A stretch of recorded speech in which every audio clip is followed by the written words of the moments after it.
people don't do well with change, and the 2012 version of Donatello is no stranger to that. Usually, Donatello is just the brains of the team. That's all everyone knows him as. He's the guy you go to when tech breaks, things get messy, or you need an answer fast. But the creators of the 2012 show decided to do something different. One of those being a short temper, which is constantly shown throughout the show.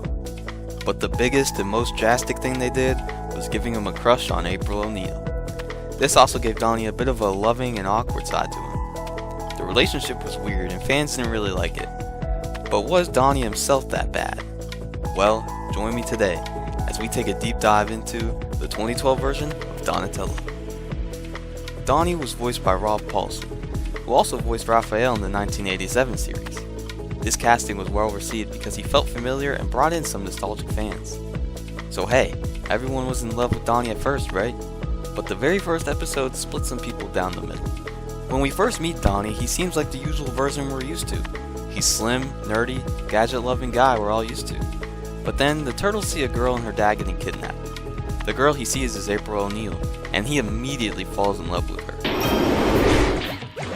She's the most beautiful girl I've ever seen. Isn't she the only girl you've ever seen? My point still stands. This is what sparks his never-ending crush on her in the series. But anyway, the turtles end up going to save April and her dad. In here, we also get to see his short-tempered side come out. Now, I personally like Donnie being a bit of a second Raph. Whenever he gets mad, it can lead to some interesting and funny moments in the show, to be honest. What's going on, Donnie? It's a Crank Sweet 16 birthday party. How am I supposed to know? Donnie ends up saving April, but unfortunately wasn't able to save her dad. But he promises that they'll get her father back, and at the end of the episode, he flirts with April. So, as an introduction, this is a great way to show that this version of Donnie will be different. But he still does get some of the typical Donnie growth during the earlier half of the first season. Donnie builds Metalhead as a way to improve their training and also help them in battles. Of course this backfires and he gets the typical brains isn't always the answer in a fight monologue from Splinter. Then in the following episode, Donnie learns a lesson about how he's overthinking when fighting. He then is able to fight without thinking by the end of it. In this episode, we also see some development in Donnie's and April's relationship, and it continues to grow throughout the season. So that means we just keep getting Donnie airballing forever.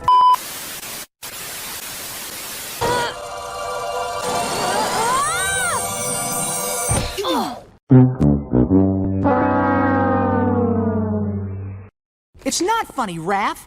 There's a creature out there trying to hurt my April. Our April. April. Oh, brother, this guy stinks!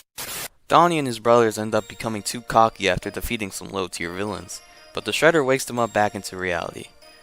We also get to see Donnie have a bit of a sentimental side with this guy named Timothy, who is also known as the Pulverizer. Donnie tries to teach him how to fight and defend himself.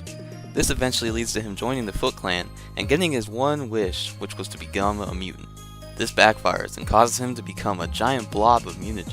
This crushes Donnie because all he wanted to do was help the guy. But for the rest of the season, Donnie continues to have some fun moments and episodes. One of these proves why I think this version of Donnie and Mikey are such a fun duo. He also continues to airball shots with April. In one episode, he even leaves his brothers on a mission to go save her. But so far, this was a very great introduction to Donatello. But fans were already split.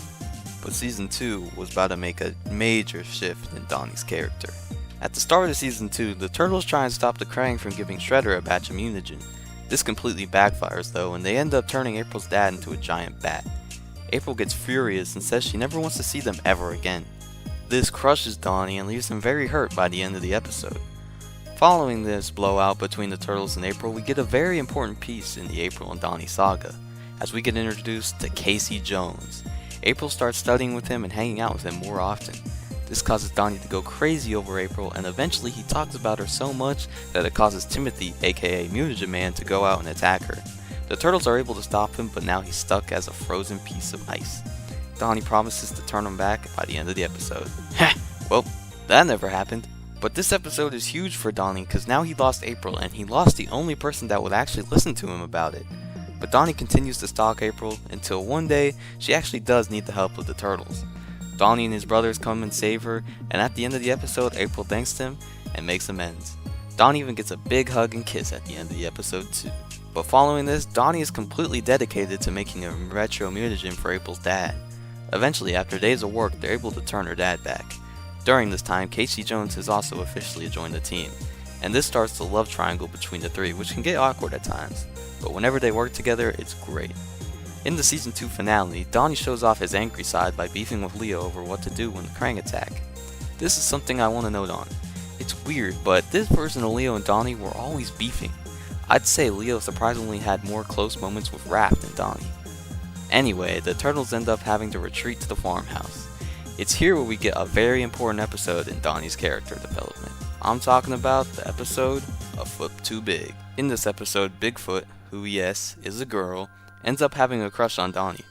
This is weird and uncomfortable for him. This makes him realize that maybe this is how April feels when he harasses her. So Donnie owns up to her about this, but guess what? After all that, he ends up getting rewarded. She kisses him on the cheek and says it's fine that he's a mutant. Like, this could have been the perfect growth for these two, and the writers blew it. I'm a big April Tello supporter, but this is not a good episode. But to be fair, after this relationship, it is dialed down a bit after this episode, and it's not as prominent. I like the headcanon that they did end up together, but it's just never shown.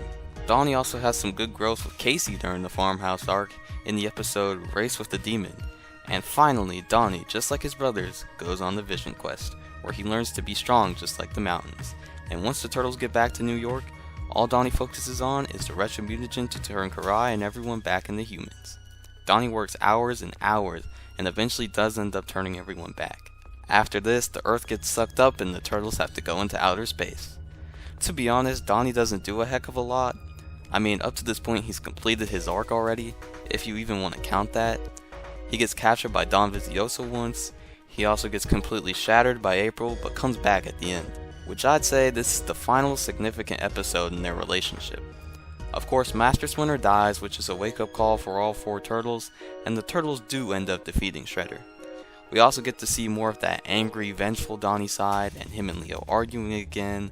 But the last important thing I want to talk about is the 3-part Mutant Apocalypse spin-off, or not, depending on what you believe. I've heard it's canon, but also it's not, so I'm gonna include it on here. In it, we see Donnie and Raphael dealing with a post-apocalyptic New York City. The thing that caused it was a mutagen bomb going off which destroyed Donnie's body, but luckily he was able to transfer his mind into Metalhead. Donnie and Raph set off to find a place called Oasis, and along the way they meet back up with their brothers. And they all find Oasis and live happily ever after. And that's it for 2012 Donnie. Now, me personally, I like how the show creators gave more to his character. I always liked the April and Donnie relationship, and I like how when angry Donnie almost becomes the second Raph. Definitely had some low moments, but was always helpful when needed, and that's what's important. But let me know, what do you think of 2012 Donnie? And if you want to see more character analysis like that, then please go down there and hit that subscribe button. There's a great one on Leo popping up on screen. Peace.